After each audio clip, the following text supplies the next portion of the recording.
కానీ ఇప్పుడు మనం 400 డబ్బులు కడుతున్నాం కాబట్టి సార్ ఏదన్నా అయిందంటే చెప్పలేం కదా మనం చెప్పలేం కదా. ఇవాళ పేపర్లు వేసాడు చూడు పాపం 2 ఎద్దులు కట్టుకొని పోతా ఉన్నాడు బండి కట్టుకొని ఒక వాగు దగ్గర బెదిరిపోయి వాగులో పడ్డాయి.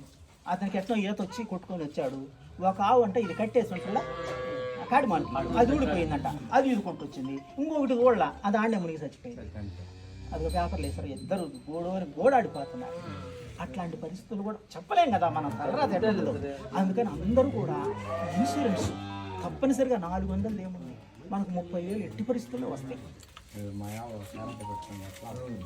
అది సంవత్సరానికి కూతురే ఎట్లా సార్ ఇన్సూరెన్స్? సంవత్సరానికి కూతురే లేకపోతే 3 సంవత్సరాలకు 30,000 ఒక్కసారి 3 ఇయర్స్ ఉంటుంది. 3 ఇయర్స్ ఉంటుంది కాబట్టి